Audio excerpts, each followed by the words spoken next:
Next theorem देखो क्या कहता है। If a m n are non zero integers then a m n gcd is equals to 1 if and only if a m equals to 1 and a n equals to 1। वो क्या कहता है, आपको ये गिवन है कन्वर्स पार्ट, मतलब आपको if and only if है तो आपको दोनों पार्ट शो करने होंगे। ठीक है, फर्स्ट कंडीशन देखो, अगर आप ये मानते हो कि ए एम एन का जीसीडी अगर आपके पास 1 है then you have to show that A M and A N both are GCD is 1। और अगर आप ये सपोज करते हो कि A M equals to 1 A N equals to 1 then you have to show that A M N equals to 1। तो आपको क्या शो करना होगा कि इसका जीसीडी आपके पास क्या होगा, 1 होगा। प्रूफ देखो क्या किया मैंने, सबसे पहले ये कंडीशन लेट की कि ए एम और एन का जीसीडी आपके पास क्या फॉर्म करता है, 1। अगर इसका जीसीडी 1 है then there exist an integer X and Y such that, क्या लिया मैंने इंटीजर एक्स और वाई इंटीजर लिया, सच दैट ए एक्स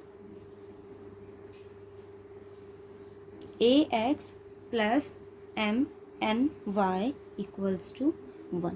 अब देखो मैंने ए एम एन लिया है ना, आपको शो किसके लिए करना है, ए और एम का जीसीडी 1 आना चाहिए।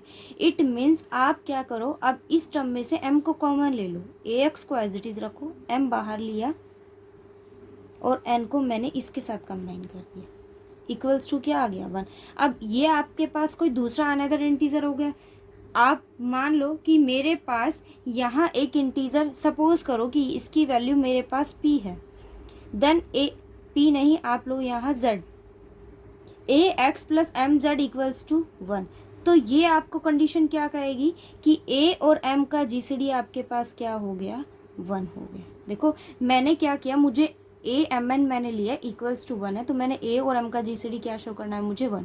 तो मैंने इस रिलेशन के अंदर से किसको रखा, एम को, बाकी जो टर्म थी एक्स्ट्रा उसको मैंने किसी अनदर वेरिएबल का, अनदर इंटीजर का नाम दे दिया। Then A X plus M N Y equals to 1, ये मेरे पास एक अनदर इंटीजर हो गया। आप इसको नाम दो या ना दो, बात एक ही है। A X plus M into something equals to 1 है, देन जीसीडी ऑफ ए और एम आपके पास क्या हो गया, 1। सिमिलर केस में अगर मुझे एन के लिए शो करना है तो हम किसको बाहर रखेंगे, एन को, एम और वाई को कंबाइन कर देंगे, इक्वल्स टू क्या आ गया, 1। इट मीन्स आपके पास ए और एन का जीसीडी क्या आ गया, 1 आ गया। अब कन्वर्स पार्ट देखो,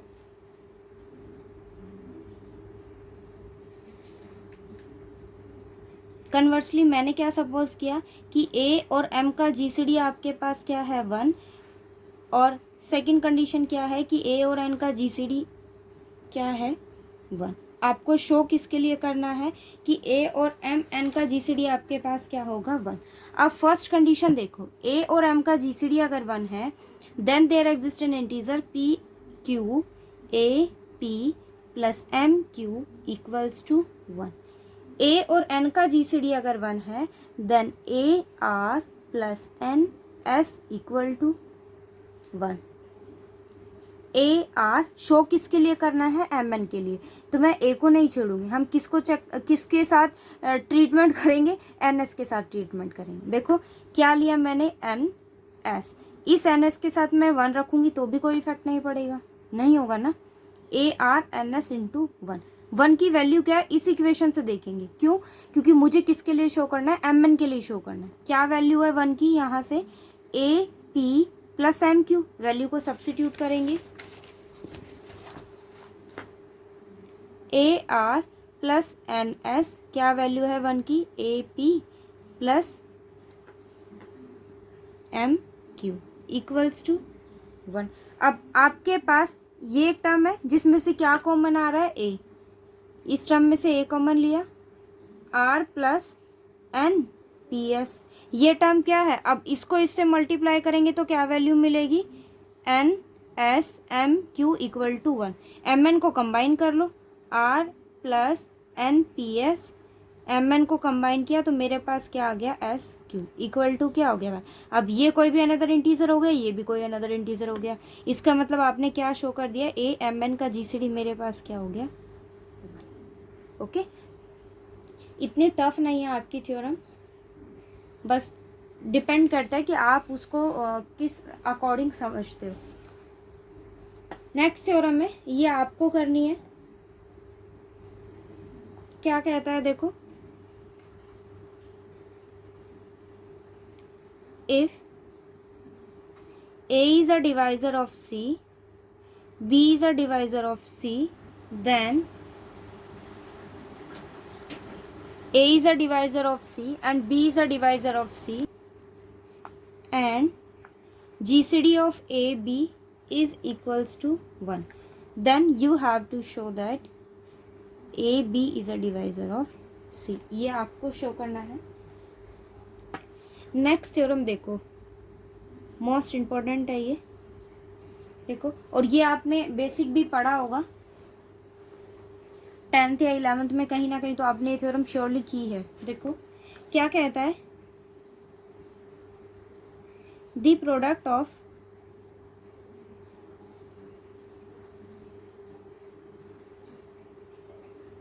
to positive integer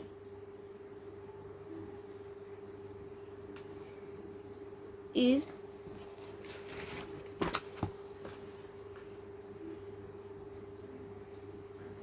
equal to the product of their LCM and GCD। देखो वो क्या कहता है, अगर आपको दो नंबर्स का प्रोडक्ट करना हो ना, तो वो किसके इक्वल होगा, आप उन दोनों नंबर्स का एलसीएम फाइंड आउट कीजिए, जीसीडी फाइंड आउट कीजिए, उन दोनों का प्रोडक्ट आपके पास नंबर का प्रोडक्ट की वैल्यू होगी। देखो इट मीन्स अगर मैं ए और बी दो इंटीजर्स ले रही हूँ,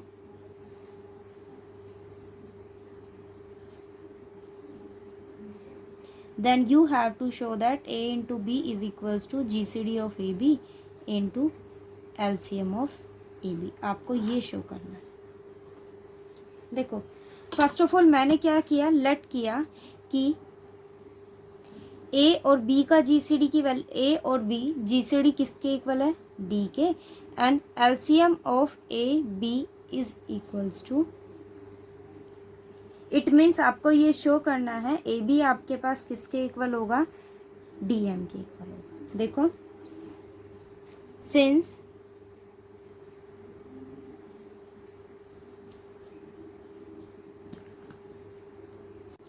हमने क्या ऐड किया कि ए और बी का जीसीडी क्या है 1, ए और बी का जीसीडी अगर ए और बी का जीसीडी मैंने क्या ऐड किया है, क्या है डी।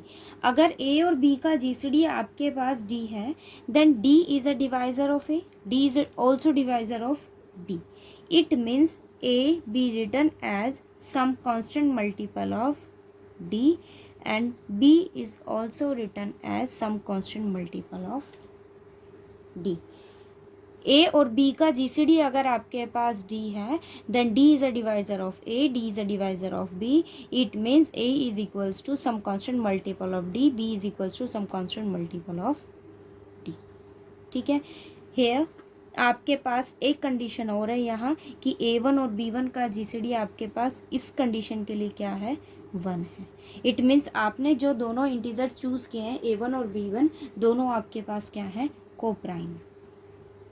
अब आप देखो ए आपके पास किसके इक्वल है, A1D, बी आपके पास किसके इक्वल है, B1D। सब्स्टिट्यूट करो ये वैल्यू यहाँ पर, A1D into B1D is equals to GCD हमने क्या लेट किया है, D, और एलसीएम हमारे पास क्या है। It means A1 B1D is equals to D M। Okay, अब आप देखो आपको ये शो करना है कि M जो है वो आपके पास किसके इक्वल होगा, A1 B1 एंड D के, और M जो है वो हमने क्या लेट किया है, LCM of A B. Second condition आप ये देखो कि आपके पास यहाँ क्या गिवन है, मतलब शो हमें क्या करना है कि M जो है वो आपके पास किसके इक्वल होगा, A1 B1 और D। अब एक कंडीशन आप यहाँ से देखो आपके पास A किसके इक्वल है, A1 और D के इक्वल है ना, A1 और D के इक्वल है। यहाँ आप क्या कह रहे हो कि A1 B1 D equals to D into M. It means आपके पास ए जो है वो किसका डिवाइजर बनेगा, A1 B1 और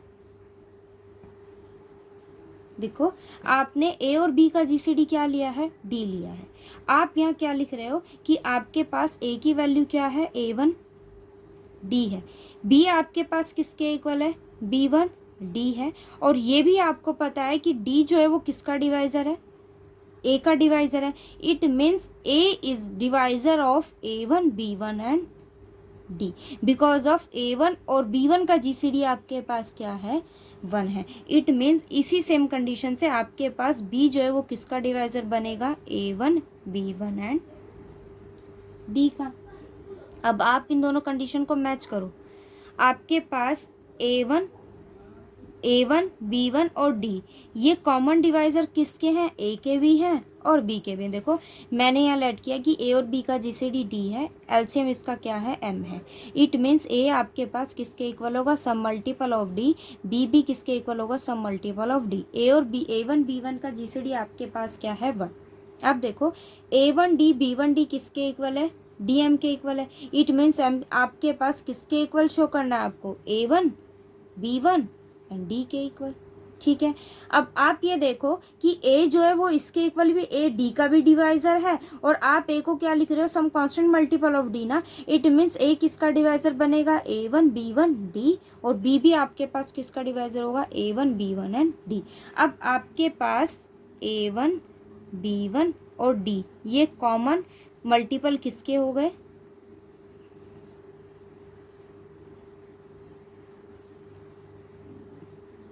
ए एंड बी। मैंने लेट किया ये कॉमन मल्टीपल हो गया, तो अब मैंने एक मल्टीपल चूज किया कि सी आपके पास कॉमन मल्टीपल किसका है, ए एंड बी। अगर वो इन दोनों का कॉमन मल्टीपल है, इट मीन्स आपके पास ए किसका डिवाइजर होगा, सी का, बी भी आपके पास किसका डिवाइजर होगा, सी का।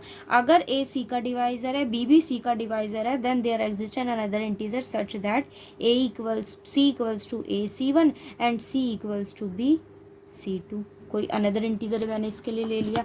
देखो मैंने यहाँ क्या एग्जिस्ट करवाया कि A1 B1 D आपके पास कॉमन मल्टीपल किसका है, ए बी का है। सी एक अनदर कॉमन मल्टीपल मैंने किसका लिया, ए और बी का।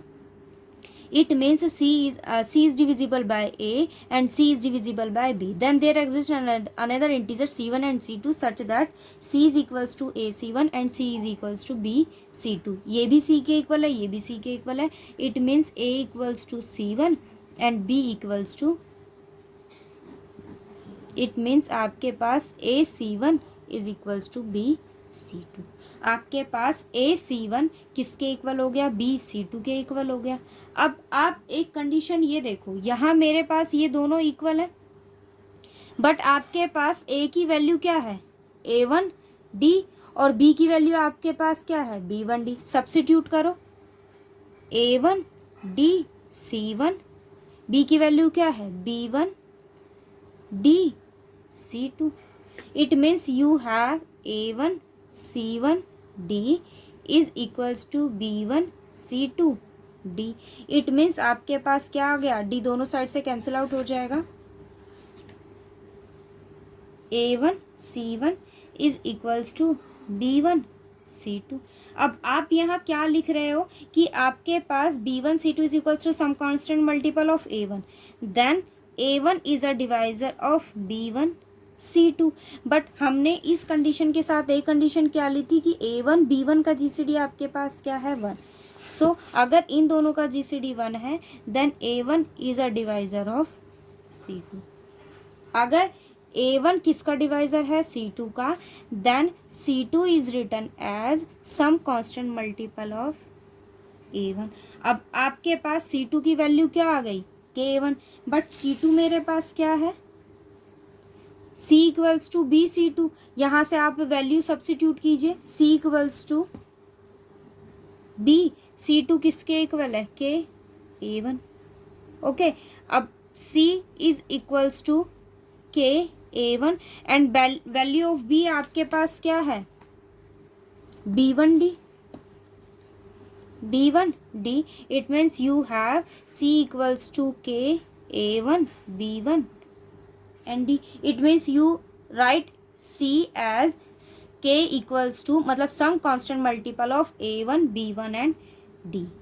It means A1 B1 and D is a divisor of C. Okay वो उसका क्या हो गया, डिवाइजर हो गया. इट मीन्स ये आपके पास क्या हो गया, लीस्ट कॉमन मल्टीपल किसका हो गया, ए और बी का. अगर ये लीस्ट कॉमन मल्टीपल है then A1 B1 D equals to M. ये किसके इक्वल हो गया, एम के इक्वल हो गया. देखो ये थ्योरम फिर से देखो, हमने क्या किया, आपको ये शो करना है कि दो नंबर्स का प्रोडक्ट आपके पास किसके इक्वल होगा, उनके एलसीएम और जीसीडी का प्रोडक्ट. ये कंडीशन मैंने ले ली, जीसीडी को डी का नाम दिया, ए और बी के एलसीएम को हमने एम लेट किया. अगर ये इसका डिवाइजर है then A equals to A1 D, B equals to B1 D. मैंने दोनों की वैल्यू को यहाँ सब्स्टिट्यूट किया, आपके पास ये कंडीशन आ गई.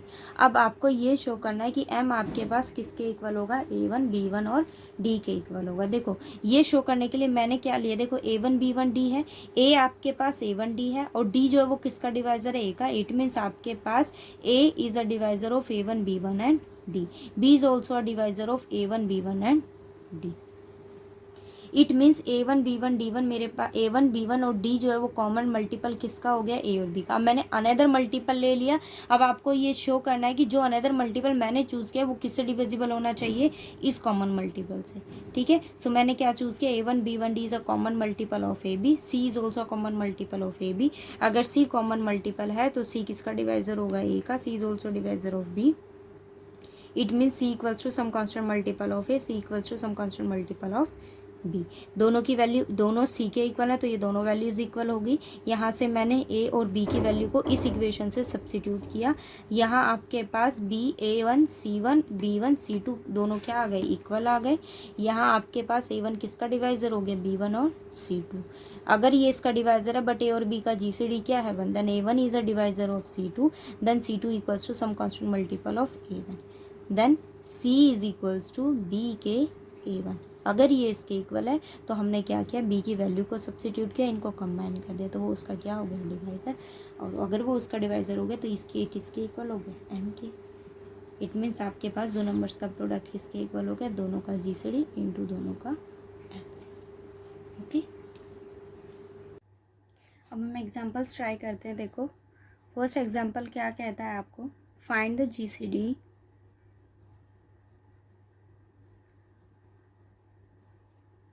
of 858 and 325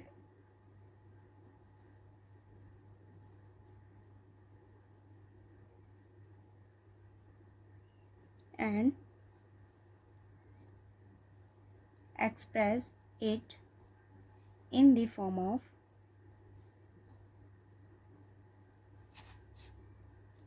किस फॉर्म में आपको इसको रिड्यूस करना है, M 858 प्लस N इंटू 325.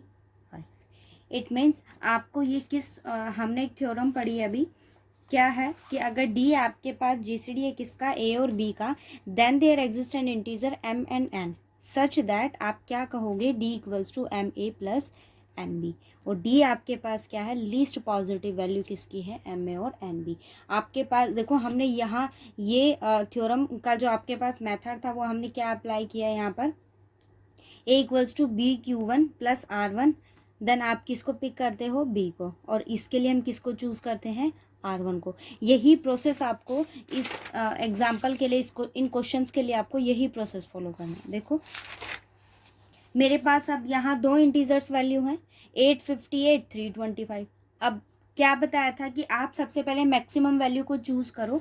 आपके पास दोनों में मैक्सिमम कौन है, 858. क्या करते हैं हम, देखो आपको सिर्फ नॉर्मली डिवाइड करना है. यहाँ कुछ ऐसा मतलब कुछ अलग सा कुछ अप्लाई नहीं करना, नॉर्मली जैसा हम डिवाइड करते हैं वैसा ही डिवाइड करेंगे. ठीक है, क्या है मेरे पास 858 है और मैक्सिमम नंबर को ही आप डिवाइड करते हो. ठीक है, क्या है मिनिमम नंबर 325 है. अब आप चूज़ करो कि 325 के किस मल्टीपल पर ये डिवाइड होगा. ठीक है, हमने क्या चूज़ किया है, क्वेश्चन आपके पास नंबर क्या है 325. अब आप चूज़ करोगे क्वोशंट और क्या चूज़ करोगे, रिमाइंडर. ठीक है, आपके पास आया 2। अगर हम इसको 2 से मल्टीप्लाई करते हैं सो उस केस में आपके पास रिमाइंडर क्या होगा, 208। ओके, अब देखो मैं दोनों नंबर्स में से आपको क्या चूज़ करना है, मैक्सिमम नंबर। आप जो लोवेस्ट आपके पास नंबर होगा, लीस्ट जो नंबर होगा, आप उस नंबर से इसको डिवाइड कीजिए, क्वेश्चन चूज़ कीजिए कि किससे वो डिवाइड होगा, उसके नियरेस्ट नंबर कौन सा है। उसके बाद आपने रिमाइंडर लिखा। अब हम क्या करेंगे, बी को पिक करेंगे। आपके पास अब वैल्यू क्या है, 325 इक्वल्स टू रिमाइंडर क्या है, 208। और इस थ्योरम के अकॉर्डिंग भी हमने क्या चूज़ किया, A equals to B Q1 plus R1, then you take B and R1, b equals to R1 some multiple of another questions and plus reminder. तो हमने किसको चूज़ किया है यहाँ पर, b को चूज़ किया है। अब आपके पास रिमाइंडर क्या है, 208। आप लिखो इसको, किसका मल्टीपल लिखेंगे, 208। क्या रिमाइंडर यहाँ आएगा, क्या रिमाइंडर आया आपके पास, 117। ठीक है, अब अगेन आपके पास बी के प्लेस पर यहाँ कौन सा नंबर है, 208। सो मैंने क्या लिया, 208। अब आप एक नंबर ऐसा चूज़ करो कि 208 से क्या लेंगे हम, ये है आपके पास R1, ये क्या है R2, और अब हम क्या चूज़ करेंगे, R2 आपके पास आ जाएगा यहाँ। ठीक है, क्वेश्चन मुझे क्या मिला, 1। सो रिमाइंडर आपके पास क्या आया, 91। इस केस में आपके पास थर्ड रिमाइंडर क्या हुआ, 91। उसके बाद हम क्या लेंगे, बी के प्लेस पर क्या वैल्यू है, 117। सो क्या लिया, R3 91 इंटू 1 प्लस 26, ये क्या है मेरे पास, R4 है। अब हम किसको चूज़ करेंगे, 91 को। सो 91 इज इक्वल्स टू 26। अब यहाँ क्या है मेरे पास, R4 के प्लेस पर क्या है, 26 हमने यहाँ लिया। अब आप एक वैल्यू लो जो उसके नियरेस्ट और आप उसको क्या कर सको, डिवाइड। सो मैंने चूज़ किया 3। क्या रिमाइंडर मेरे पास आया, 13, और उसकी वैल्यू मेरे पास क्या है, मतलब फिफ्थ रिमाइंडर आपके पास। देखो, और ये डिक्रीजिंग ऑर्डर में, पहले क्या था, 208, 117, 91, 26, फिर क्या आया, 13। आपको देखना है कि ये ज़ीरो रिमाइंडर कहाँ देता है। ठीक है, उसके बाद हम किसको चूज़ करेंगे, 26 को, किसके इक्वल होगा, 13 इंटू 2 प्लस क्या आ गया, ज़ीरो रिमाइंडर। क्या आ गया, ज़ीरो रिमाइंडर। ठीक है, अब इससे ज़्यादा तो ऑब्वियस आप डिवाइड कर ही नहीं पाओगे। अब जो आपके पास, देखो आप क्या करोगे, एक मैक्सिमम नंबर चूज़ करोगे, एक मिनिमम। मैक्सिमम नंबर को यहाँ प्लेस्ड करना है, मिनिमम नंबर से आप इस नंबर को डिवाइड कीजिए, क्वेश्चन चूज़ कीजिए, जो भी रिमाइंडर आपके पास आएगा। अब इस मेथड से आपके पास जीसीडी क्या एग्जिस्ट करता है, जहाँ आपके पास ज़ीरो रिमाइंडर आ जाता है ना, उससे अबोव जो फर्स्ट नॉन ज़ीरो रिमाइंडर आपके पास होता है वो क्या होता है, जीसीडी होता है। ठीक है, या फिर आप ये कहिए कि ऑल आर आईज में से आपके पास जो least non zero reminder, least but non zero, okay, least होगा पर कैसा होगा, नॉन ज़ीरो रिमाइंडर होगा, वो आपके पास क्या होता है, GCD. It means GCD of 858 325 is equals to 13। आपको शो क्या करना था कि इनका जीसीडी फाइंड आउट करना है, तो इसका जीसीडी आपके पास क्या हो गया, 13। मैं फिर से बता देती हूँ, आपके पास जो आर आईज एग्जिस्ट करेंगे, आप क्या करोगे, उन आर आईज में से लीस्ट नॉन ज़ीरो आपके पास जो रिमाइंडर होगा वो उसका क्या होता है, जीसीडी होता है। अब आपको क्या फाइंड आउट करना है, फाइंड आउट नहीं, आपको इस फॉर्म में रिड्यूस करना है। सो इसके लिए आपको क्या चूज़ करना होगा, एम और एन। अब इसका रिवर्स पार्ट के अकॉर्डिंग हम इसको सॉल्व करेंगे। ठीक है, देखो लास्ट इक्वेशन आपके पास क्या थी, 26, 13 इंटू 2, रिमाइंडर क्या आया, ज़ीरो। अब आते हैं नॉन ज़ीरो रिमाइंडर पर। ठीक है, आपके पास वैल्यू क्या है, 13 की, 91 is equals to 26 into 3 equals to 13। So मैं यहाँ से 13 की वैल्यू फाइंड आउट कर सकती हूँ, कैसे फाइंड आउट करोगे, इज इक्वल्स टू 26, 13 की वैल्यू फाइंड आउट करनी है ना। सो 13, मुझे इसे उधर नहीं ले जाना, इसको यहीं रखना है और इस टर्म को उधर ले जाएंगे। सो 91 माइनस 26 इंटू 3, 13 की वैल्यू आपके पास क्या आई, 91 इन माइनस 26 इंटू 3। अब आपके पास 26 की वैल्यू क्या है, यहाँ इस इक्वेशन से फाइंड आउट कीजिए। मैंने कहा ना आपको इन्हीं स्टेप्स को रिवर्स पार्ट में लिखना है, बट लिखना कैसे है, फर्स्ट आप क्या करोगे, जो नॉन ज़ीरो एंट्री है आप उसको लिखो जो आपके पास GCD है, least non zero entry of remainder. आप उस इंटीजर को लिखिए किसके इक्वल होगा, यहाँ से उसकी वैल्यू को मैंने फाइंड आउट किया। अब देखो 26 की वैल्यू आपको सिर्फ रिमाइंडर्स को चेक करना है, बाकी किसी को चेक नहीं करना। फर्स्ट क्या था 13, तो मैंने 13 की वैल्यू फाइंड आउट की। नेक्स्ट आपके पास क्या है 26, आप किसकी वैल्यू सब्स्टिट्यूट करोगे यहाँ 26 की। 26 की वैल्यू मेरे पास क्या होगी 91 एज इट इज़, माइनस यहाँ से 26 की वैल्यू फाइंड आउट करेंगे, क्या वैल्यू देगा 117 माइनस 91। सब्स्टिट्यूट करेंगे यहाँ पर 117 माइनस 91 इंटू 1 इंटू बाहर के आपके पास 3। अब आप क्या करो, इसे ओपन करो देखो, और इसे ऐसे ही ओपन नहीं करना, 91 एज इट इज़ रखना है, माइनस 117 इंटू 3 माइनस माइनस आपके पास क्या फॉर्म करेगा positive 91 into 1 into 3।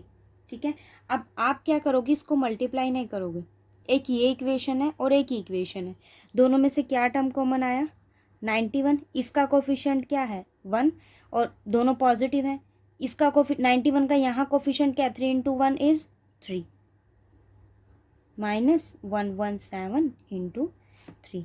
So you have 91 into 4 minus 117 into 3। Okay, आप क्या करोगे, फर्स्ट नॉन ज़ीरो रिमाइंडर को लिखो यहाँ पर, वहाँ से उसकी वैल्यू को फाइंड आउट करो। अब यहाँ से आपके पास जो भी पार्ट होंगे ना वो उसे हम अपवर्ड डायरेक्शन में मूव करेंगे। इस इक्वेशन में आपके पास क्या है 26, मैंने यहाँ से किसकी वैल्यू निकाली 26 की। और आपको कोई भी टर्म ऐसे मल्टीपल में मिले तो आप उसको ऐसे ही ओपन करोगे, आप डायरेक्ट मल्टीप्लाई नहीं करना, आप क्या करोगे कोफिशिएंट्स बनाओगे और कोफिशिएंट्स बनाने के बाद बात वही पड़ती है, वो मुझे भी पता है, बट आपको क्या करना है सिर्फ कोफिशिएंट्स बनाने हैं।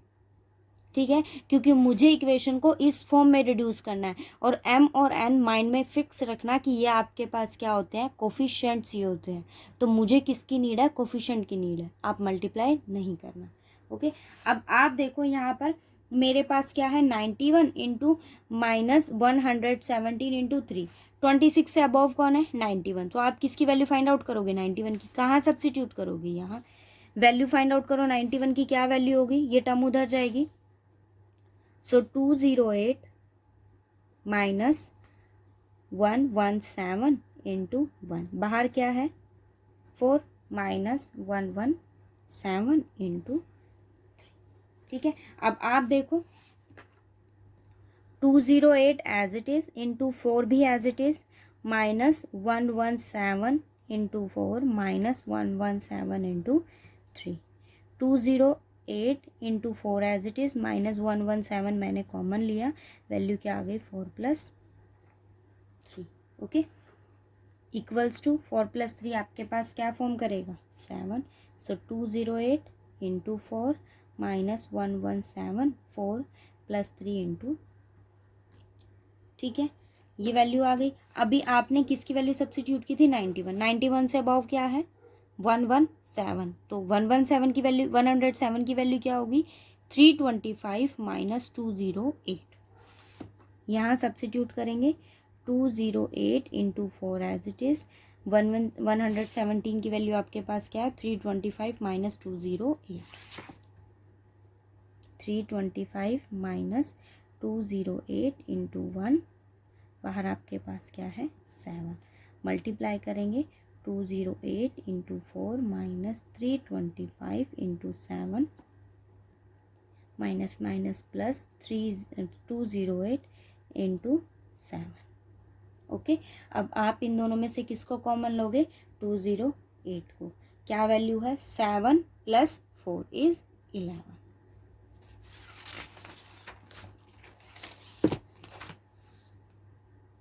सो आपके पास वैल्यू क्या आ गई 208 into 11 minus 325 into 7।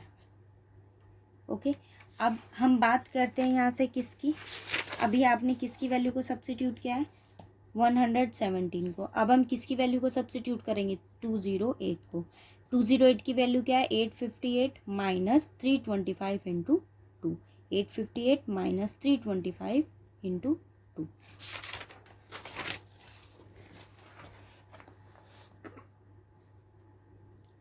858 minus 325 into 2 minus 325 into 7 into 11, क्योंकि 208 का कोफिशिएंट आपके पास क्या है, 11। अब मल्टीप्लाई करेंगे, सो 858 into 11 minus 325, 2 into 11 is 22 minus 325 into 7। 858 11 minus 325 हमने कॉमन लिया, 22 प्लस 7। ओके, सो वैल्यू क्या आ गई, 858 11। अच्छा, एक चीज़ और, ये क्या आ गया, 29। आपके पास होता क्या है, फॉर्म क्या होती है, D equals to M A plus N B ना, बट ये क्या है, नेगेटिव है। सो ये क्या है आपके पास, नेगेटिव। इट मीन्स मेरे पास वैल्यू क्या आ गई, 858 इंटू 11 प्लस 325 माइनस 29।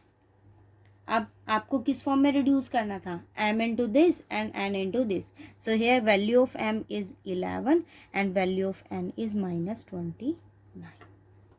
ओके, ये सॉल्यूशन हो गया। आपको मतलब डिवीज़न का मेथड ठीक से अप्लाई करना है, और जब आप वैल्यू सब्स्टिट्यूट करो तो कोफिशिएंट्स को नहीं छेड़ना, क्योंकि मुझे ये इन सारी वैल्यूज़ की नीड होगी, तो आप डायरेक्ट मल्टीप्लाई नहीं करोगे, सिर्फ किसको मल्टीप्लाई करोगे, उनके कोफिशिएंट्स को, क्योंकि मुझे वैल्यू किसकी चाहिए, कोफिशिएंट की। कोफिशिएंट मीन्स m और n, ठीक है।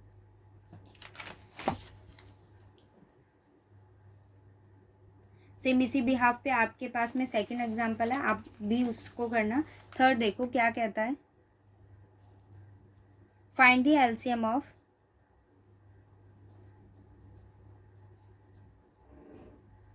एलसीएम फाइंड आउट करना है किसका, 306 एंड 657। ओके, अब आप ये देखो, मुझे क्या फाइंड आउट करना है, एलसीएम। अभी हमने थ्योरम पढ़ी है कि अगर आपको दो नंबर्स का प्रोडक्ट करना हो, सो वो किसके इक्वल होता है, जीसीडी इनटू क्या आता है, एलसीएम। यही होता है कि अगर आपको दो नंबर्स का प्रोडक्ट करना हो, आप उन दोनों नंबर्स का क्या फाइंड आउट करोगे, एलसीएम, और क्या फाइंड आउट करोगे, जीसीडी। उन दोनों का प्रोडक्ट कर दो, दोनों नंबर्स का क्या आ जाएगा, प्रोडक्ट आ जाएगा। यही वैल्यू होती है। सो मैंने क्या किया, दोनों नंबर्स का प्रोडक्ट किया। इट मीन्स 306, मुझे फाइंड आउट क्या करना है, एलसीएम फाइंड आउट करना है। इट मीन्स मुझे, मेरे पास यहाँ किसकी वैल्यू होनी चाहिए, जीसीडी की वैल्यू होनी चाहिए। 306 into 657 equals to GCD. Value किसकी फाइंड आउट करनी है, एलसीएम की। It means you have 306 into 657 over GCD, किसके इक्वल हो जाएगा, एलसीएम की। फर्स्ट आपको क्या फाइंड आउट करना है, जीसीडी। जीसीडी हम कैसे फाइंड आउट करते हैं, maximum value 657 is equals to 306। आप क्या करोगे, 657 को किससे डिवाइड करोगे, 306 से। सो नंबर चूज करेंगे, क्या आया, 2। रिमाइंडर आपके पास क्या है, 45। अब क्या लोगे, बी की वैल्यू क्या है, 306 is equals to 45 into 6 plus 36। अब फिर से क्या चूज करोगे, B. It means 45 equals to 36 R2 plus 1 plus 9। Okay, अब किसको चूज करेंगे, 36 को।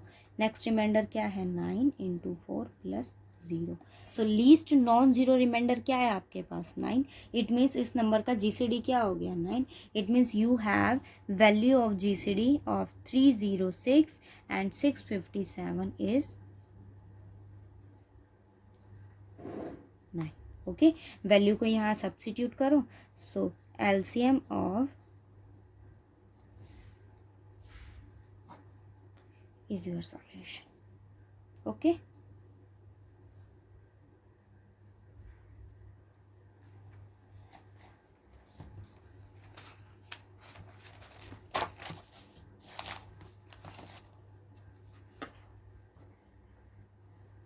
फोर्थ एग्जाम्पल देखो क्या कहता है, for n greater than 0 prove that NA and NB is equals to NA and B. NA और NB जो है ना वो आपके पास क्या है, GCD of A and B n times, ठीक है। इट मीन्स आपको ये शो करना है कि n अगर मेरे पास पॉजिटिव हो और अगर दो इंटीजर्स का मुझे क्या फाइंड आउट करना हो, GCD n times that equals to NA into NB। हमने लेट किया कि आपके पास GCD ऑफ AB क्या है, D है, ओके। और मैंने ये भी लेट किया कि आपके पास NA और NB का GCD क्या है, ठीक है। और एक चीज़ और, x और y दोनों आपके पास में, जो हम x और y दो वैल्यूज़ लेंगे वो आपके पास में क्या है, इंटीजर। क्यों? क्योंकि आपके पास हम जो भी वैल्यू यहाँ चूज़ करेंगे, चूज़ करने का मतलब ये है कि अगर आप ये लिख रहे हो कि a और b का GCD आपके पास क्या है, d है, it means ax plus by equals to d। If you said that na plus NB GCD of NA and B is f, then nax plus nby equals to, so f आपके पास किसके equal है, NA and B के। It means आप क्या choose करते हो, GCD हम find out कर रहे हैं, it means you have to find out smallest positive value, किसकी पॉजिटिव वैल्यू फाइंड आउट करते हैं, ऑफ XA एंड XB। यहाँ A की जगह क्या है आपके पास, NA एंड NB, किसके इक्वल है, B के आपके पास F हमने चूज किया है। अब मैंने क्या किया है यहाँ पर, देखो ये क्या है, दोनों वैल्यूज n है, तो मैंने इसको क्या लिखा, n times of smallest positive value of XA plus YB, ठीक है। अब smallest positive value of XA plus YB की वैल्यू आपके पास क्या होगी, GCD ऑफ AB। अब GCD ऑफ AB आपके पास क्या होता है, ND। अब आपने क्या शो कर दिया कि NA प्लस NA NB का GCD आपके पास किसके इक्वल है, n times of GCD AB। ये मुझे शो करना, मतलब इतना टिपिकल नहीं है। आप अगर चीज़ों को समझो तो ऐसे ही नहीं है कि आपके पास ये दो नंबर हैं और आपने इन दोनों में से क्या ले लिया, कुछ जो टर्म कॉमन थी वो आपने कॉमन ले ली, नहीं। इसका मतलब ये है कि आपके पास यहाँ n टाइम्स इसका GCD फाइंड आउट करना है। सो मैंने वही कंडीशन यहाँ अप्लाई की, ठीक है। फिफ्थ एग्जाम्पल आप लोग ट्राई करोगे, अगर नहीं होता है तो हम हैं, ओके। सिक्स्थ देखो, किसी चीज़ को अगर आप खुद से पढ़ते हो तो उसमें बहुत नॉलेज गेन करते हो, ओके। ये माइंड में रखा करो बात, कि अगर खुद से किसी चीज़ को ट्राई करते हो तो इट मीन्स आप बहुत कुछ गेन कर रहे हो, अपने बिहाफ पे किसी चीज़ का सॉल्यूशन निकालना अच्छी बात भी है और बड़ी भी। If AB is equals to D, then you have to show that A और B का GCD अगर D है, then A by D and B by D is equals to 1। मेरे हिसाब से ये देखने से ही समझ में आ रहा होगा कि अगर आपके पास दोनों के जो कॉमन फैक्टर है ना वो क्या है, D है, और अगर मैं उसमें से उसको रिमूव कर दूँ तो आपके पास GCD रह क्या जाएगा, 1 रह जाएगा। और GCD का मतलब ही क्या होता है, ग्रेटेस्ट कॉमन फैक्टर। देखो हमें इसे क्या करना है, शो करना। क्या किया हमने, लेट किया A, और लेट क्या किया, ये तो आपको गिवन है कि A और B का GCD मेरे पास क्या है, D है। सो मैंने क्या लेट किया कि इसका GCD आपके पास क्या है, A by D and B by D का GCD आपके पास क्या है, Q। इट मीन्स आपको क्या शो करना है कि Q और D आपके पास क्या है, Q की वैल्यू आपके पास क्या होनी चाहिए, 1 होनी चाहिए। अब देखो अगर आपके पास इसका GCD Q है, then Q is a divisor of A by D and Q is a divisor of, also divisor of B by D, होगा, क्योंकि दोनों का जीसीडी आपके पास क्या है, क्यू है। अब मैंने डी को यहाँ ले लिया, so Q D is a divisor of A and Q D is a divisor of B. It means A और बी का कॉमन डिवाइज़र आपके पास क्या है, 2 है। इट मीन्स आपके पास क्यू और डी अगर इन दोनों का डिवाइज़र है, सो क्यू डी जो है वो किसको डिवाइड करेगा, डिवाइज़र बनेगा, ए और बी के जीसीडी का बनेगा। इट मीन्स वो किसको डिवाइड कर रहा है, जीसीडी ऑफ ए बी को, बट ए बी का जीसीडी आपके पास क्या है, D. It means Q D is a divisor of D, और डी ये क्या है, डी, ये भी वैल्यू क्या है, D. It means Q is a divisor of 1। और कोई नंबर 1 का डिवाइज़र तभी हो सकता है जब उसकी वैल्यू आपके पास क्या होगी, 1 ही होगी, ठीक है। क्योंकि 1 आपके पास हर नंबर को क्या करता है, डिवाइड करता है, पर उसको डिवाइड करने के लिए आपके पास सिर्फ एक ही वैल्यू एग्जिस्ट करती है और वो क्या होती है, 1 ही होता है। देखो मुझे ये गिवन था कि ए और बी का जीसीडी क्या है, डी। ये मुझे शो करना था 1 है, सो मैंने कोई क्यू वैल्यू ले ली। अब आपको ये शो करना होगा कि क्यू किसके इक्वल है, 1 की। अगर इसका जीसीडी ये है, it means Q is a divisor of A by D, Q is a divisor of B by D. I am take it about Q D is a divisor of A, Q D is a divisor of B. अगर वो दोनों का divisor है then Q D is a divisor of A और B GCD of A B, but the GCD value of GCD A B is D, so Q D is a divisor of D, so you have Q is a divisor of 1। और ये तभी possible होगा जब आपके पास ए और B का Q की वैल्यू क्या होगी, 1। क्योंकि कोई भी नंबर आपके पास 1 का डिवाइज़र तभी पॉसिबल हो सकता है जब उसकी वैल्यू आपके पास क्या होगी, 1 हो। ओके, सेम इसी बिहाफ पे 7th और 8th एग्जाम्पल आपके हैं। आप ट्राई करना, कोशिश करके देखना, नहीं होता है तो फिर हम डिस्कस करेंगे।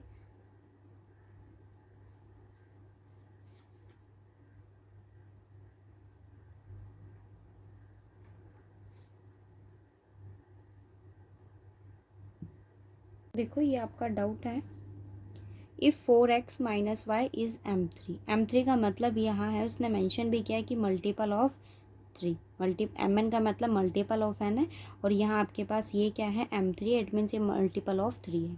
और देखो कोई नंबर अगर किसी नंबर का मल्टीपल है, सपोज़ कि अगर कोई नंबर आपके पास p का मल्टीपल है, it means it has P factor surely, उसके पास पक्का पी फैक्टर एग्जिस्ट करेगा। और किसी नंबर के पास अगर कोई मल्टीपल एग्जिस्ट कर जाता है या फिर कोई फैक्टर एग्जिस्ट कर जाता है, ऑब्वियस है वो उससे डिविजिबल होगा ही। अब आपको गिवन क्या है कि 4x minus y is an divisible by 3। अगर वो 3 से डिविजिबल है, इट मीन्स आपके पास वो किसका मल्टीपल होगा, 3 का मल्टीपल होगा। सो मैंने क्या लेट किया कि 4x minus y is equals to 3 के। अब आप यहाँ से वैल्यू को फाइंड आउट कीजिए। मेरे पास y की वैल्यू क्या आ गई, 4x माइनस 3 के। अब इस वैल्यू को इसके अंदर सब्स्टिट्यूट कर दीजिए। मुझे शो क्या करना है कि मल्टीपल किसका होगा, 9 का। देखो ये y की वैल्यू है, यहाँ सब्स्टिट्यूट किया, 4x² as it is plus 7x y 4x minus 3 के minus 2y², it means 4x minus 3 के होल स्क्वायर। ओके, इसको ओपन करेंगे, 4x² as it is plus 28x² X K minus x² plus 9k² minus X K. So 4x² plus 28x² minus 21xk minus 32x² minus 18k² and negative negative positive 48xk। अब आप इसको solve करो, x² और ये x², total values आपके पास कितनी हो गई, कैंसिल हो गई। ये 32, ये नेगेटिव 32, तो ये वैल्यू क्या हो गई, कैंसिल हो गई। 21xk एंड 41xk, तो वैल्यू क्या आ गई मेरे पास, 27xk। ये क्या है, माइनस 18k²। दोनों टर्म में से क्या मैं 9 कॉमन ले सकती हूँ, हाँ इजीली आपके पास 9 कॉमन आ जाएगा। सो आपके पास वैल्यू क्या आ गई, 3x माइनस 2k। अब इसको किसी इंटीजर का नाम दे दो। इट मीन्स आप इस वैल्यू को किस फॉर्म में रिड्यूस कर रहे हो। मैंने यहाँ किसको लिया है, 4x² plus 7xy minus 2y²। इसी को ओपन किया ना, ये किसका मल्टीपल आ गया, 9 का। अगर ये 9 का मल्टीपल आ गया इट मीन्स आपके पास एक फैक्टर एग्जिस्ट कर गया और वो क्या है, 9। इट मीन्स ये नंबर किससे डिविजिबल हो गया, 9 से डिविजिबल हो गया। Okay,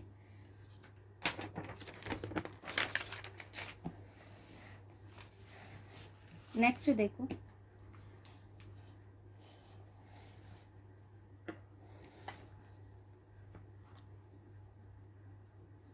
show that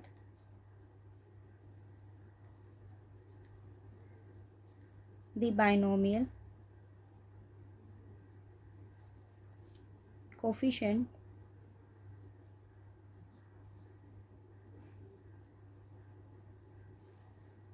n plus r minus 1 CR is an integer।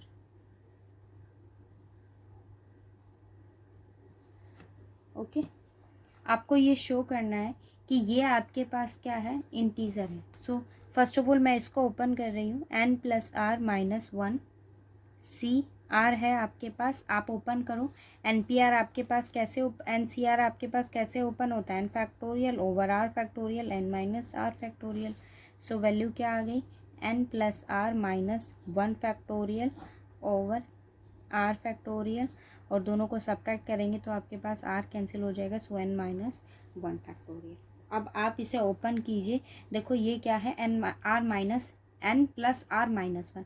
सो अब मैं क्या करूँगी, टाइम्स मतलब इतने टाइम्स ओपन करूँगी कि आपके पास कहाँ तक ओपन होगा, n minus 1 times. Okay, so मैंने क्या लिया, n plus r minus 1, n plus r minus 2 up to n plus 2, n plus 1 n और n minus 1 factorial, r factorial n minus 1 factorial. इस टर्म से ये टर्म कैंसिल हो गई, आपके पास नीचे क्या है, r फैक्टोरियल। अब देखो आप इसको देखो, ये n plus 0 n plus 1 n plus 2 n plus r minus 2 और n माइनस r, ये टोटल कितने इंटीजर्स हैं, r है ना। और हमने लास्ट अभी थ्योरम पढ़ी थी कि आपके पास अगर r कॉन्जिक्यूटिव इंटीजर्स हों सो वो नंबर किससे डिविजिबल होता है, r फैक्टोरियल से डिविजिबल होता है। आपके पास जितने कॉन्जिक्यूटिव इंटीजर्स होंगे तो वो किससे डिविजिबल होगा, the product of any r consecutive integers is divisible by r factorial. वो किससे डिविजिबल होगा, r फैक्टोरियल से डिविजिबल होगा। अब आप इसको देखो, ये मेरे पास r कॉन्जिक्यूटिव इंटीजर्स है ना, इट मीन्स ये किससे डिविजिबल होगा, r फैक्टोरियल से।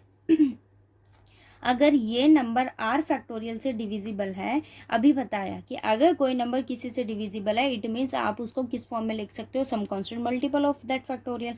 अब आपके पास ये किससे डिविजिबल है, r फैक्टोरियल से, so you may be return it as some constant multiple of r factorial.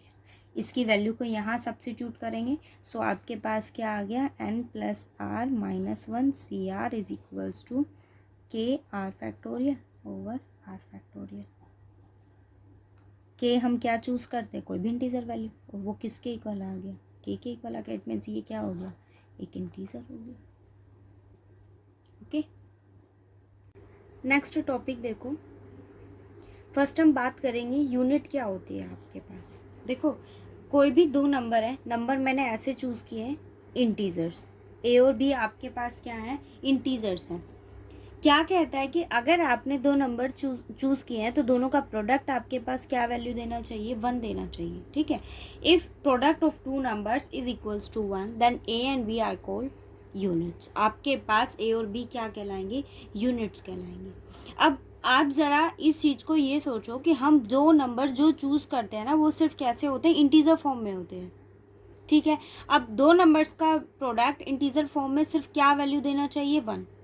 अगर हम रैशनल या इरैशनल की बात करते या फ्रैक्शन मतलब रैशनल या इरैशनल की बात करें, या फिर आप ये कहिए कि ए और बी अगर मैंने रियल नंबर चूज़ किए होते तो आप कोई भी नंबर ले लेते। कोई भी नंबर से मतलब मैंने अगर ए चूज़ किया तो आपने मुझे क्या प्रेजेंट कर दिया, 1/a।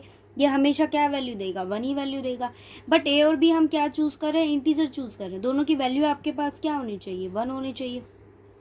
और अगर मैं आपसे ये कहूँ कि मैंने नेचुरल नंबर की बात की है, तो नेचुरल नंबर में दो का प्रोडक्ट 1 कब पॉसिबल हो सकता है, जब दोनों ही वैल्यू क्या होंगी, 1 होंगी। इट मीन्स अगर मैं n की बात करूँ तो ओनली 1 आपके पास ऐसा क्या है number, only 1 is its unit. इसके पास सिर्फ एक ही यूनिट एग्जिस्ट करती है और वो क्या है, 1। बट अगर मैं इंटीजर्स की बात करूँ तो वहाँ 2 यूनिट्स एग्जिस्ट करती है। 1 is 1 and the second 1 is -1, because of -1 into -1 is again 1 and 1 into 1 is 1। तो आपके पास अगर इंटीजर्स की बात करें तो वहाँ कितनी यूनिट्स एग्जिस्ट करती हैं, 2 यूनिट्स। 1 आपके पास क्या है, 1, और सेकंड 1 वैल्यू क्या है आपके पास, -1 है। यूनिट का मतलब क्या होता है कि आप अगर दो वैल्यू इंटीजर्स चूज कर रहे हो तो दोनों का प्रोडक्ट आपके पास क्या फॉर्म करना चाहिए, 1। अगर मैं नेचुरल नंबर की बात करूँ तो उसके पास क्या वैल्यू है, 1 उसकी यूनिट है। और अगर हम इंटीजर्स की बात करें तो 2 यूनिट्स उसके पास होती है, एक होती है 1 और दूसरी आपके पास क्या वैल्यू देता है, वो -1। ये यूनिट्स होती है, ठीक है। एक आपकी जनरल नॉलेज के लिए मैं बता दूं, अगर आपके पास अगर हम बात करें किसी नंबर को आप मतलब जैसे ये है 1 इंटू आइडेंटिटी, कोई भी नंबर मैंने आइडेंटिटी चूज़ किया जिसको मैं किससे रिप्रेजेंट कर रही हूँ, ई से प्रेजेंट कर रही हूँ। वो ये कहता है कि कोई भी नंबर आपने चूज़ किया, ए इंटू आइडेंटिटी, अगर आपको क्या वैल्यू देता है, ए देता है, उस केस में 1 आपके पास क्या हुई, उसकी आइडेंटिटी, बट अंडर मल्टीप्लिकेशन। और आपको पता है कि अंडर मल्टीप्लिकेशन आइडेंटिटी क्या होगी, अगर आप किसी नंबर से उसको प्रोडक्ट करते हो तो वो क्या वैल्यू देगा, इटसेल्फ देना चाहिए। सो उसके लिए आइडेंटिटी क्या एग्जिस्ट करेगी, 1। इट मीन्स आपके पास अंडर मल्टीप्लिकेशन क्या आइडेंटिटी हुई,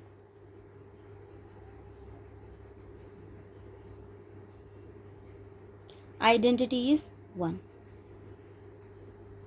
सेम कंडीशन के लिए अगर मैं आपसे ये कहूँ कि आपके पास अंडर एडिशन आइडेंटिटी क्या होगी, आइडेंटिटी की कंडीशन ही यही होती है कि ए इंटू ई अगर मैं करूँ तो वो आपके पास क्या प्रेजेंट करना चाहिए, ए ही प्रेजेंट करे। अंडर एडिशन का मतलब ए प्लस 0 लीजिए और वो किसके इक्वल होगा, ए के इक्वल आ जाएगा। मतलब अंडर एडिशन आपके पास क्या आइडेंटिटी एग्जिस्ट करती है,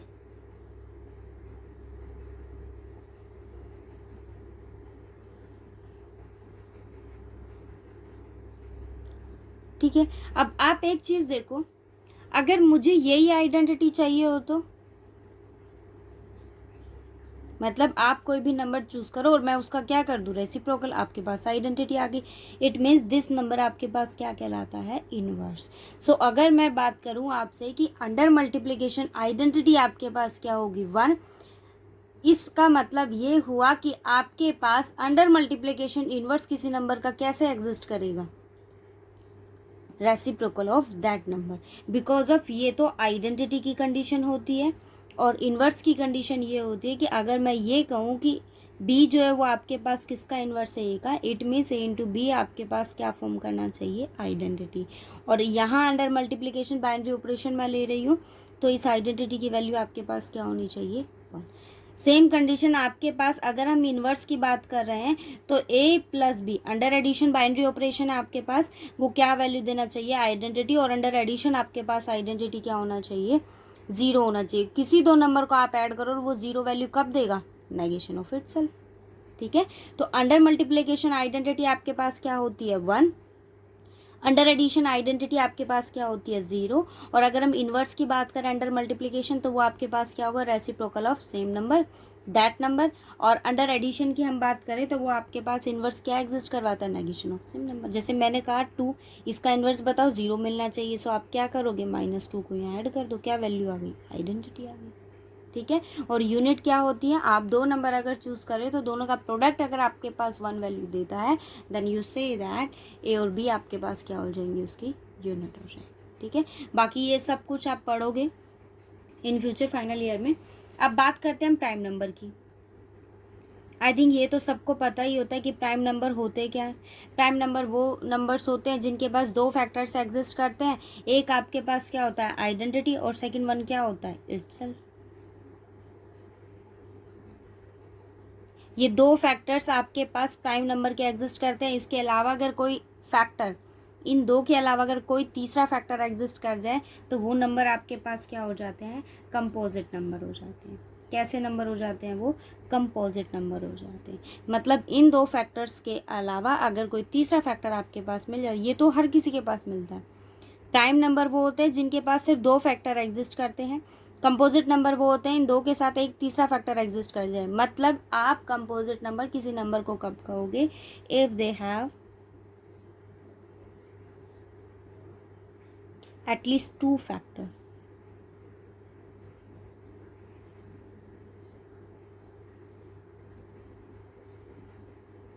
at least three factor, sorry, at least three factor.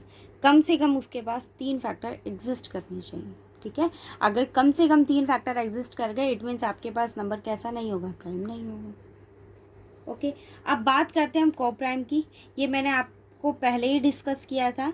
दो नंबर को आप को प्राइम कब कहोगे, जब दोनों का जीसीडी आपके पास क्या वैल्यू दे देगा, 1, तो नंबर कैसा हो जाएगा, को प्राइम हो जाएगा। ट्विन प्राइम क्या होते हैं,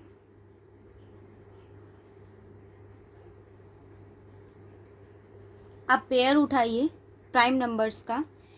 पेयर हम किसका उठा रहे हैं, प्राइम नंबर्स का उठाओ आप पेयर्स। बट वो क्या होने चाहिए, they differ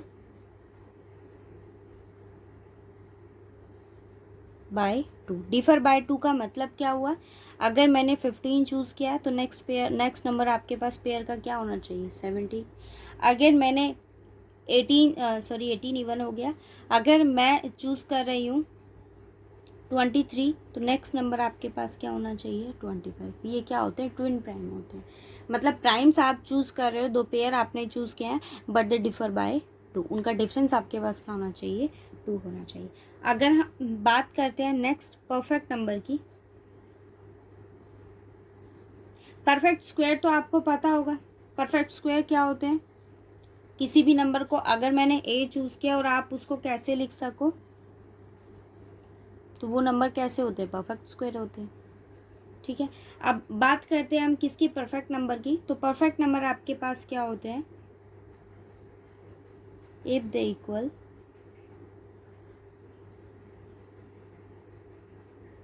to sum of its factor other than itself.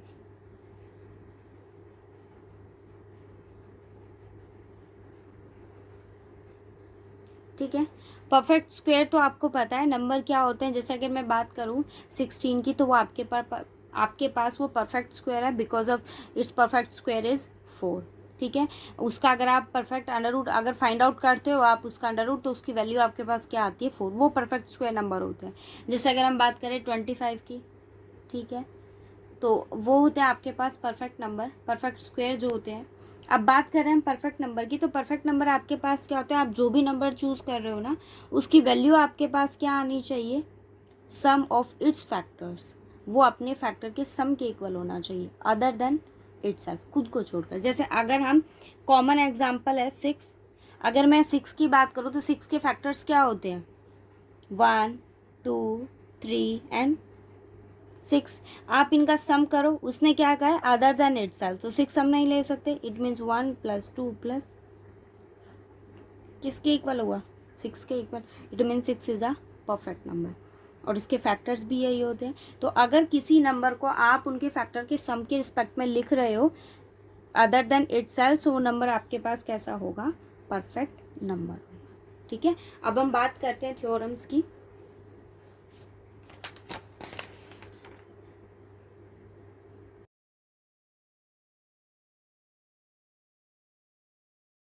Theorem देखो क्या कहता है, if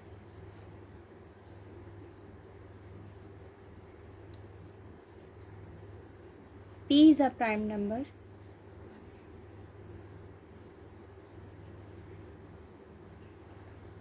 and A is any number,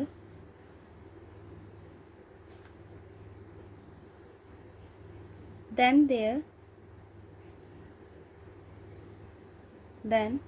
either P divides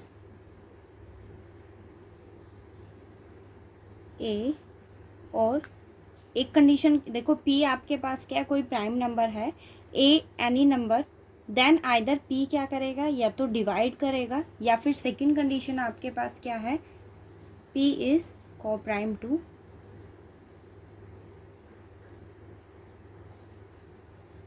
A। देखो P आपके पास कोई भी प्राइम नंबर है और A आपके पास एनी नंबर है, देन उसकी दो कंडीशन होंगी, या तो P आपके पास A को डिवाइड करेगा, या फिर P आपके पास क्या होगा, को प्राइम होगा। सो मैंने क्या किया, देखो अगर P उसको डिवाइड करता है तो इट मीन्स आपके पास एक कंडीशन ये आनी चाहिए कि दोनों का GCD आपके पास P एग्जिस्ट कर जाए, तो P A को डिवाइड कर जाएगा, या फिर को प्राइम हो तो दोनों का GCD आपके पास क्या होना चाहिए, 1 होना चाहिए। सो इसीलिए मैं किस कॉन्सेप्ट का यूज़ करूँगी, GCD के कॉन्सेप्ट का। देखो मैंने क्या किया, लेट किया कि P और A का GCD आपके पास क्या है, D है, ठीक है। अगर इन दोनों का GCD आपके पास D है, इट मीन्स D किसका डिवाइज़र होगा, P का भी डिवाइज़र होगा, और D आपके पास A का भी डिवाइज़र होगा ना। बट अगर D P का डिवाइज़र है, P कैसा है, प्राइम है, और प्राइम के पास कितने फैक्टर एग्जिस्ट करते हैं, दो ही, या तो 1 होगा या इटसेल्फ होगा। मे बी सपोज कि अगर ये वैल्यू आपके पास, देखो P अगर प्राइम नंबर है, इट मीन्स आपके पास उसकी दो ही पॉसिबिलिटीज़ होंगी, या तो 1 होगा या फिर क्या होगा, इटसेल्फ होगा।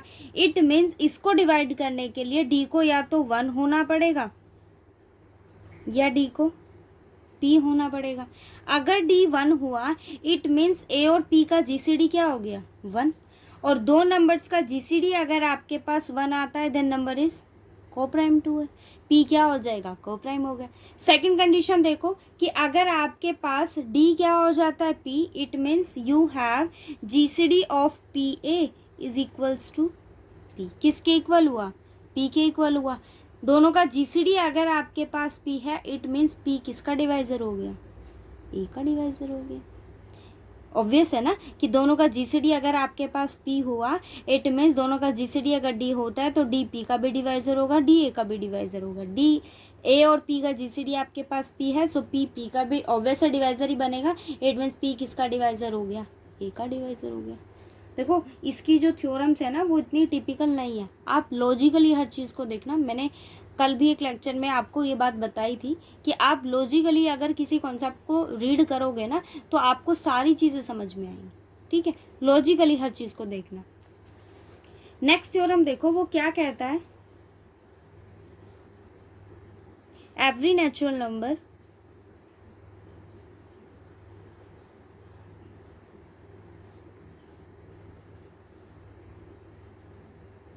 greater than 1 has a prime factor।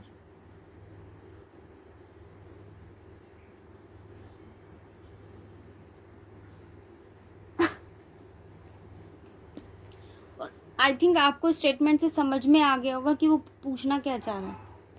Her natural number जो कि आपके पास 1 से बड़ा है, हर किसी के पास क्या एग्जिस्ट करता है, एक प्राइम फैक्टर एग्जिस्ट करता है। इट मीन्स अगर मैं 2 की बात करूँ तो प्राइम फैक्टर एग्जिस्ट करता है, अगर हम 3 की बात करें तो प्राइम फैक्टर ऑब्वियसली एग्जिस्ट ही करेगा, अगर हम 4 की बात करें तो उसके पास भी प्राइम फैक्टर एग्जिस्ट करता है, ठीक है। और अगर हम बात करें 6 ले लो, 5 ले लो, 7 ले लो, 18, प्राइम नंबर के पास तो प्राइम फैक्टर ऑब्वियस है। अब आप कोई भी कंपोजिट नंबर ले लो, उसके पास डेफिनेटली क्या एग्जिस्ट करेगा, एक प्राइम फैक्टर तो एग्जिस्ट करेगा। देखो क्या कहता है, मैंने यहाँ कोई भी नेचुरल नंबर, देखो उसने कहा एवरी नेचुरल नंबर, सो उसके लिए मैंने क्या चूज़ किया कि n आपके पास कोई भी नेचुरल नंबर है और वो क्या है, ग्रेटर देन 1 है। n मैंने कोई भी नेचुरल नंबर लिया जो क्या है, ग्रेटर देन 1 है। अब अगर वो नेचुरल नंबर है तो उसकी दो ही पॉसिबिलिटीज़ होंगी, या तो वो आपके पास प्राइम नंबर होगा या फिर वो कैसा होगा, कंपोजिट नंबर होगा। ऑब्वियस है, या तो आपके पास वो प्राइम नंबर होगा या फिर वो कैसा होगा, कंपोजिट नंबर होगा। आप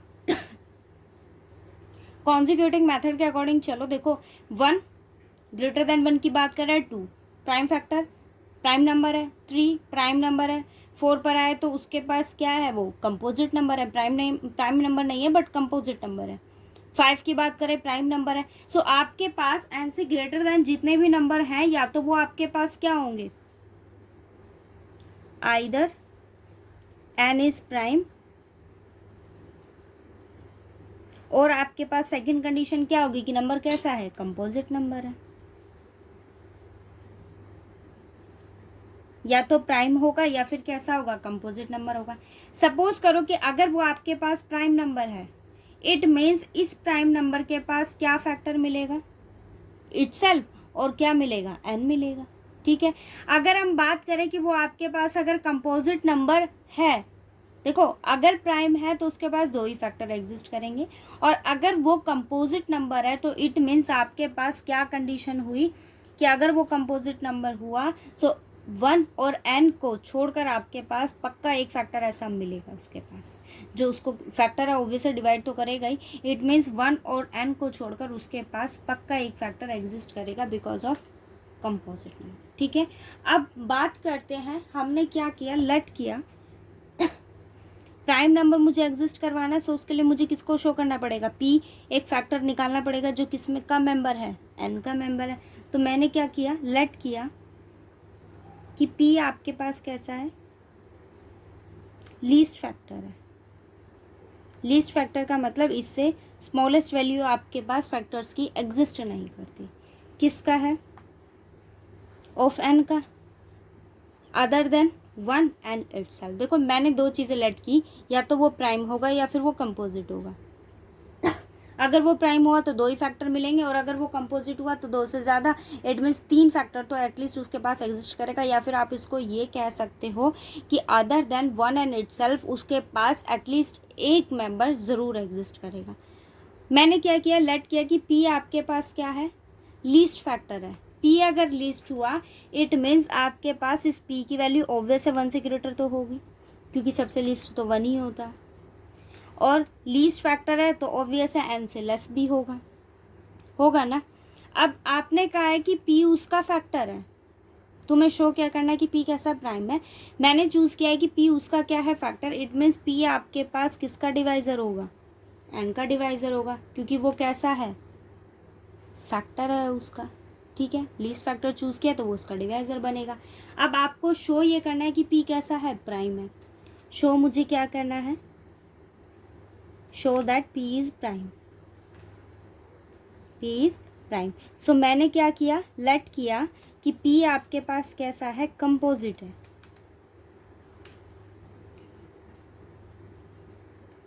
कंपोजिट नंबर p आपके पास कैसा है, कंपोजिट नंबर है। अगर p कंपोजिट नंबर है इट मीन्स p और 1 को छोड़कर उसके पास पक्का एक फैक्टर तो मिलेगा। मैंने क्या किया, लेट कर लिया कि उसके पास 2 फैक्टर एग्जिस्ट करते हैं, एक है p1 और दूसरा क्या होगा, p2 होगा। अब इसी मेथड के अकॉर्डिंग कि अगर वो दोनों उसके फैक्टर हैं, except itself and identity, it means आपके पास p1 कुछ ऐसे लाई करेगा ना, ऑब्वियस है p से छोटा होगा। मैंने इसे लीस्ट नहीं कहा, मैं ये कह रही हूँ कि आपके पास p अगर कंपोजिट नंबर है तो इटसेल्फ और 1 को छोड़कर उसके पास एक फैक्टर मिलेगा। मैंने क्या लिया, p1। अगर ये p के इक्वल नहीं है तो ऑब्वियस है p से छोटा होगा, और इटसेल्फ नहीं है तो ये 1 से बड़ा होगा। इट मीन्स आपके पास एक कंडीशन किसके लिए भी मिली, p2 के लिए भी एग्जिस्ट कर जाएगी। ठीक है, और अगर p1 p2 दोनों उसके फैक्टर है, except itself and identity, it means अगर वो दोनों उसके फैक्टर हैं सो आपके पास p की वैल्यू किसके इक्वल होगी, p1 और p2 होगा ना। अगर ऐसा है तो देखो आप लेट करो कि आपके पास p2 सम कांस्टेंट है। ठीक है, सो आप p को क्या लिख रहे हो, some multiple of p1। It means p1 किसका डिवाइज़र हुआ, p का डिवाइज़र हुआ। p1 आपके पास किसका डिवाइज़र हुआ, p का डिवाइज़र हुआ। बट आपके पास p किसका डिवाइज़र है, n का। इट मीन्स p1 किसका डिवाइज़र हो गया, n का डिवाइज़र हो गया। बट और सेकंड कंडीशन आपने यहाँ क्या ली है कि p1 आपके पास किससे लेस है, p से है। बट आप चूज़ क्या कर रहे थे कि p1 कैसा है, लीस्ट, अगर वो लीस्ट है तो इट मीन्स उसके पास उससे छोटा नंबर एग्जिस्ट नहीं करना चाहिए, लेकिन मैंने तो यहाँ एग्जिस्ट करवा दिया, क्या हो गई, कॉन्ट्राडिक्शन हो गई। कॉन्ट्राडिक्शन हो गई तो पी क्या लेट किया था मैंने, कंपोजिट, कॉन्ट्राडिक्शन हो गई, पी कैसा हो गया प्राइम। ठीक है, मुझे शो ये करना था कि पी आपके पास कैसा होना चाहिए, मतलब हर नेचुरल नंबर के पास ग्रेटर देन 1 उसके पास प्राइम फैक्टर एग्जिस्ट करेगा। लेट कर लिया कि पी मेरे पास एक लीस्ट फैक्टर है, इट मीन्स वो इस कंडीशन को सेटिस्फाई करेगा, और अगर वो उसका फैक्टर है तो वो उसको डिवाइड भी करेगा। मुझे शो ये करना है कि पी कैसा है, प्राइम है। पी को मैंने क्या लेट किया कि दोनों कैसे हैं, कंपोजिट, दो फैक्टर एग्जिस्ट करवा दिए, P1 is less than P. और ये चीज़ आप चाहे ट्रू करके देख लेना, ये ना तो इसके इक्वल हो सकता ना इससे ग्रेटर होगा, हो ही नहीं सकता ना, क्योंकि कंपोजिट है तो कंपोजिट में इटसेल्फ और आइडेंटिटी के अलावा कोई तीसरा किस बचता ही नहीं है, मतलब उन दो के अलावा आपके पास जो फैक्टर एग्जिस्ट करता है वो नंबर कंपोजिट होता है।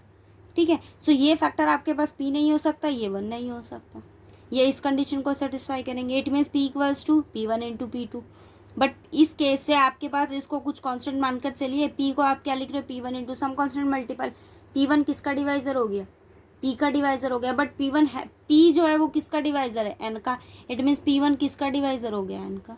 और P1 है क्या, पी से लिस्ट है, बट पी आपके पास क्या था, लिस्ट। ये तो कॉन्ट्राडिक्शन लगेगी, आप जिसको लिस्ट कह रहे हो उससे एक छोटा नंबर मैंने और एग्जिस्ट करवा दिया, कॉन्ट्राडिक्शन हो गई, तो इट मीन्स पी कैसा हो गया, प्राइम नंबर हो गया आपके पास। ठीक है, 3 फॉर्म्स मैं आपको बता रही हूँ, वो तीनों फॉर्म्स आपको बहुत अच्छे से करनी है, इम्पोर्टेंट है आपके पास ये तीनों फॉर्म्स।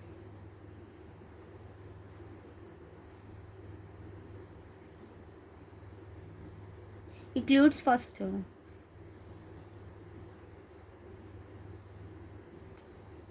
देखो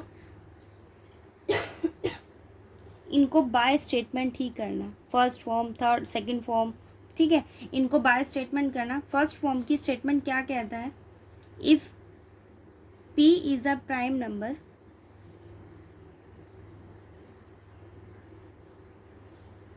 and P is a divisor of AB, P is a divisor of AB, then either P is a divisor of A और P is a divisor of P। वो कहता है कि अगर P आपके पास प्राइम नंबर है, P क्या है, ए बी का डिवाइज़र है, A इंटू बी का अगर वो डिवाइज़र है, इट मीन्स या तो P A का डिवाइज़र होगा या फिर P क्या होगा, B का डिवाइज़र होगा। ये मुझे गिवन है कि P आपके पास किसका डिवाइज़र है, ए बी का डिवाइज़र है।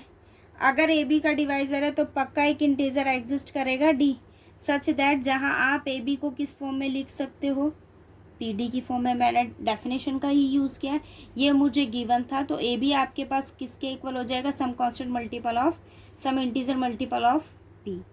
अब क्या कहता है, मैंने सपोज कर लिया कि पी आपके पास जो है ना वो ए को डिवाइड नहीं करता, मैंने क्या, मुझे शो ये करना है या तो पी ए को डिवाइड करेगा या फिर पी बी को डिवाइड करेगा। मैंने क्या लेट किया कि पी जो है ना वो आपके पास डज नॉट डिवाइड्स ए, वो ए को डिवाइड नहीं करता। अगर वो ए को डिवाइड नहीं करता, इट मीन्स आपके पास पी और ए का जीसीडी क्या होगा, 1 होगा, क्योंकि वो डिवाइड नहीं करता। इट मीन्स आपके पास दोनों फैक्टर के पास कोई भी कॉमन फैक्टर नहीं है, आइडेंटिटी तो हर किसी के पास एग्जिस्ट करती है, इट मीन्स दोनों के पास कुछ भी कॉमन फैक्टर नहीं है, तो पी और ए और पी का जीसीडी आपके पास क्या हो गया, 1।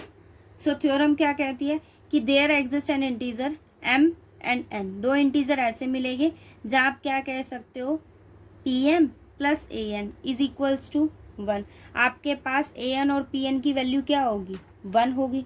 ठीक है, अब आप ये देखो कि मुझे कंडीशन क्या मिली हुई है, p is a divisor of A B ना, सो मैंने क्या किया, इस इक्वेशन को मल्टीप्लाई किया by b, so you have p b m plus a b m equals to b, but AB is equals to PD, so PBM is equals to PDM equals to P, B sorry ये B है आपके पास। इस term से क्या common ले सकते हो, PBM plus DM equals to B। अब आप इस नंबर को क्या लिख रहे हो कि b किसके इक्वल है, सम मल्टीपल ऑफ p ना, b is equals to some multiple of p, it means p is a divisor of b।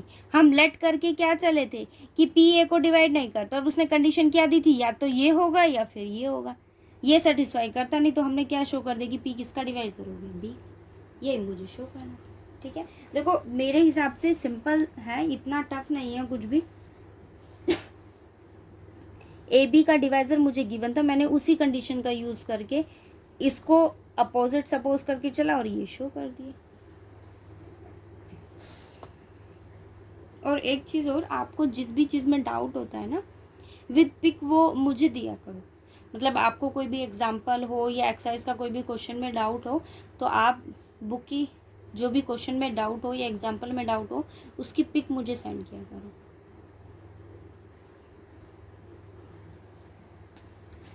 इसकी सेकंड थ्योरम देखो, और थोड़ा कोऑपरेट करना भाई, हम बहुत पीछे चल रहे हैं नंबर थ्योरी में, तो अभी हमने स्टार्ट किया है और आपका जून शुरू होने वाला है, ठीक है। तो थोड़ा कोऑपरेट करना, ऐसे नहीं करना कि भाई इतना इतना एक दिन में हो जाता है। ओके, सेकंड फॉर्म देखो क्या कहती है थ्योरम की, the number of prime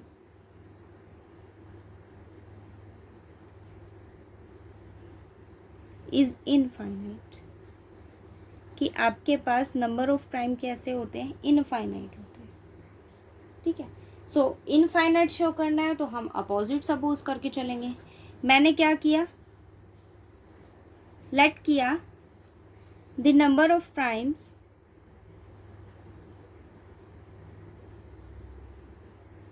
is finite. Number of primes आपके पास क्या है, फाइनाइट है। प्राइम्स की बात किया उसने, सो मैंने क्या ले लिया, प्राइम्स चूज कर लो। क्या चूज किया, 2 3 5 7 11 अप टू कहाँ तक, p। और फाइनाइट है तो p मेरे पास क्या होगा, ग्रेटर होगा, ऑब्वियस है, फाइनाइट है। फाइनाइट सेट का मतलब क्या हो गया, एक आपके पास लीस्ट वैल्यू मैंने चूज कर ली और एक क्या ले लिया, ग्रेटेस्ट वैल्यू ले लिया। अब वो क्या कहता है, मुझे शो ये करना है कि आपके पास नंबर कैसे हैं, इनफाइनाइट। मैंने क्या चूज किया कि नंबर आपके पास कैसे है, फाइनाइट है। सो मैंने एक सेट लिया, लेट किया कि a आपके पास क्या है, product of primes, 2 into 3 into 5 into 7 up two into, ठीक है। अब एक नंबर मैंने क्या लिया, देखो ये क्या है, प्राइम्स है। ए मैंने चूज किया प्रोडक्ट ऑफ प्राइम्स और बी मैंने चूज किया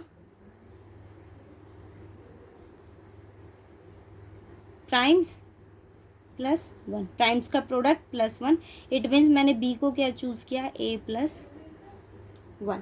अब आप एक चीज देखो, ए को आपने प्राइम्स फाइनाइट चूज किया है, मैंने ए को क्या चूज किया, प्रोडक्ट ऑफ प्राइम्स, और बी मैंने क्या चूज किया है, प्रोडक्ट ऑफ प्राइम्स प्लस 1। देखो ये चाहे कैसे भी प्राइम हो, बट मैंने अगर उसके अंदर 1 ऐड कर दिया, इट मीन्स आपके पास बी जो है वो किससे ग्रेटर देन हुआ, 1 से ग्रेटर देन 1 हुआ, मतलब 1 से ग्रेटर हुआ ना। और अभी हमने एक थ्योरम रीड किया है कि every natural number greater than 1 has a prime factor. It means अगर 1 बी आपके पास 1 से ग्रेटर है तो पक्का उसके पास एक प्राइम फैक्टर एग्जिस्ट करेगा, करेगा। इट मीन्स मैंने क्या लेट कर लिया, से किया कि मेरे पास वो प्राइम फैक्टर क्या है, क्यू है। अगर वो प्राइम फैक्टर है सो इट मीन्स क्यू जो है वो किसको डिवाइड करेगा, is a divisor of B. Q किसका डिवाइजर बनेगा, बी का डिवाइजर बनेगा। अगर वो आपके पास उसका डिवाइजर है, सो मैंने क्या लिया कि क्यू आपके, देखो आपने ये कहा कि बी अगर ग्रेटर देन 1 है, every natural number greater than 1 has a prime factor, ठीक है। और वो प्राइम फैक्टर मैंने क्या लिया है, क्यू। अगर वो प्राइम है इट मीन्स, और दूसरी कंडीशन आपके पास ए क्या है, प्रोडक्ट ऑफ प्राइम्स है, इट मीन्स क्यू जो है वो आपके पास क्या होगा, फैक्टर ऑफ ए होगा ना। देखो आपने चूज़ किया कि बी अगर ग्रेटर देन 1 है तो पक्का एक प्राइम फैक्टर मिलेगा, वो प्राइम फैक्टर मैंने क्या चूज़ किया, क्यू चूज़ किया। क्यू अगर प्राइम है और ए आप क्या लिख रहे हो, product of primes, it means आपके पास क्यू पक्का किसका फैक्टर होगा, ए का फैक्टर होगा। अगर वो उसका फैक्टर है, सो फैक्टर है तो इसका मतलब वो उसका डिवाइजर भी बनेगा। क्यू ए का भी डिवाइज़र है और क्यू बी का भी डिवाइज़र है, तो दोनों के डिफरेंस का भी वो डिवाइज़र होगा। It means Q is a divisor of B minus A. But B minus A क्या है, बी किसके इक्वल है, A plus one. B minus A किसके इक्वल है, वन। इट मीन्स आपके पास क्यू किसका डिवाइज़र हो गया, वन का। कोई नंबर क्या कभी वन का डिवाइज़र हो सकता है, नहीं ना। ये क्या हो गया, कॉन्ट्राडिक्शन लगे। कॉन्ट्राडिक्शन लगे तो आपने लेट क्या किया था कि उसके पास क्या एग्जिस्ट करता है, फाइनाइट, हो गया इनफाइनाइट। ठीक है, ये थ्योरम थी आपकी।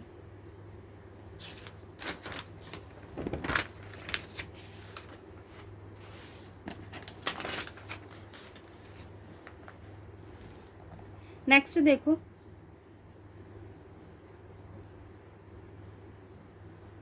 Fundamental theorems of arithmetic.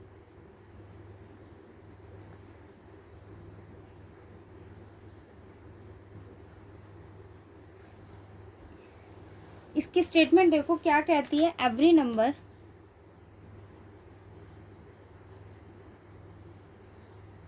n greater than 1 can be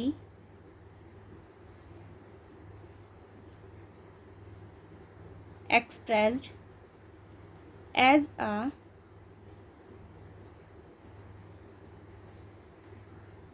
product of primes